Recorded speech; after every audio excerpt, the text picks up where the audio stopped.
Hello and welcome everyone. We're honored to have you here. On today's topic, we have centralism and the independence of Texas.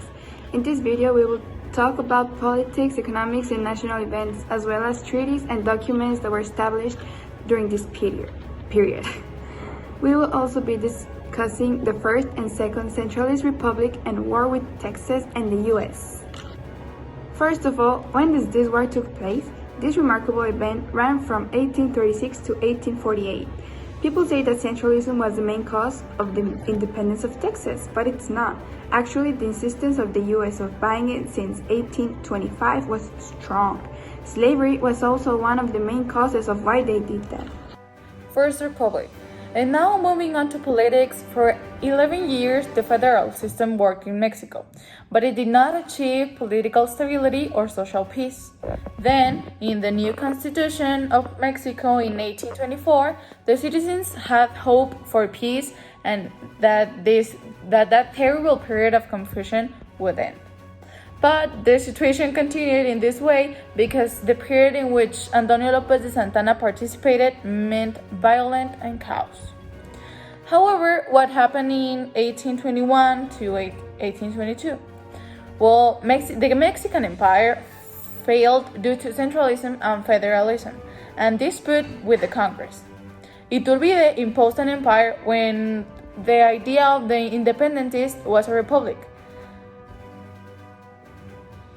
Deputies closed the Congress and he gained enemies. In Veracruz, they took up arms against him. Finally, to close this empire, in 1823, Santana decided that he would no longer be part of Iturbide's government and created Plan de Casamata, which is a document to impose the first ever republic on Mexico. From 1837 to 1841, the centralists in Mexico exercised power and reorganized the country according to the Seven Law system, but there were still wars, conquest of spaces and territory, and also chaos in Mexican lands, which means they had no organization.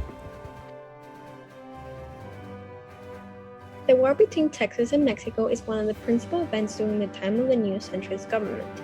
This new government was to solve all the problems that we will talk about in a few moments.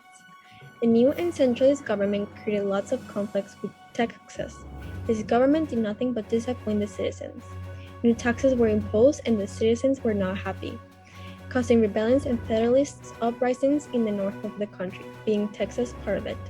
There was a big discontent with the new immigration rules on Texas imposed by Santa Anna. With all of these problems in hand, the United States saw the perfect opportunity to acquire this land. So, they decided to help with the independence of Texas. Though the disagreements with the new centralist government created conflict with Texas, this was only the perfect excuse for their independence. Here, the real reason comes when we talk about slavery. Texas was all for slavery. This couldn't happen since the Mexican Constitution stated that slavery is legal. Texas wanted slavery since it would benefit them economically.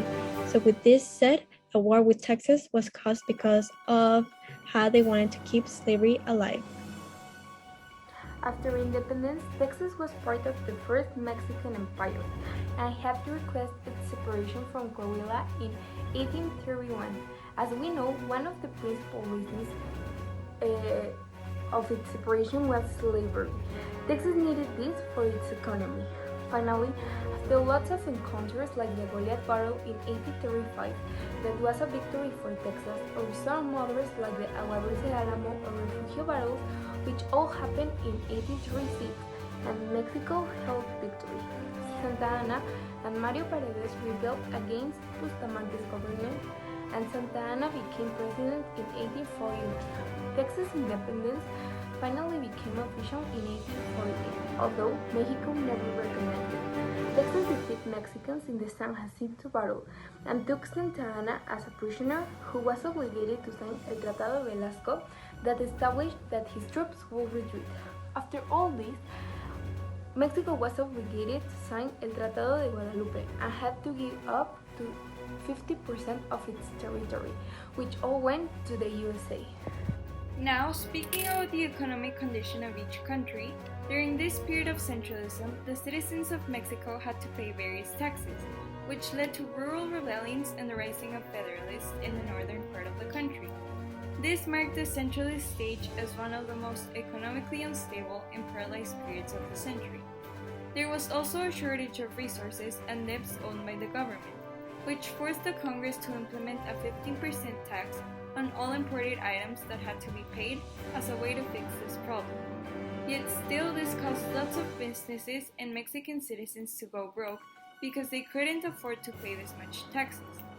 Moderate Federalists who were part of the President of the Government Council, José Joaquín Guerrero's government, also noted it was impossible for Mexico to participate in a war, so they decided to negotiate the Texas territory in order to stop this event from happening. However, negotiating was not an option, so by June of 1845, Texas ended up accepting the United States offer and joining their territory, which also caused the citizens to accuse Herrera of lying about his negotiation. Finally, Texas wanted to declare its independence for a long time, because they had noticed they were no longer considered in decision-making of Mexican government, since they were settled pretty far away from where the power was held, being this Mexico City. But centralism was just an excuse for Texas's independence, because the real reason causing the separation was slavery. People were going through economic issues, which forced them to work under bad conditions. However, the Mexican Constitution did not allow this, so Texas decided to declare an abolition of union with the Mexican government in order to implement this unjust system. To conclude this subject, we can realize this period of time was full of changes for both the Mexican and United States government. Not only were the First and Second Central Republics, as well as the war with Texas and the US, full of historical events that shaped both countries to what they are today. But they also faced political and economic problems that led them to lose or gain new territories and laws. Overall, we can identify this stage in Mexican history as a period of division, where Mexico lost over half of its territory to the US. But we can also conclude that Mexico needed to organize its citizens and states, so in the end, decreasing its size helped accomplish this. Thank you all for watching, we hope you enjoyed it.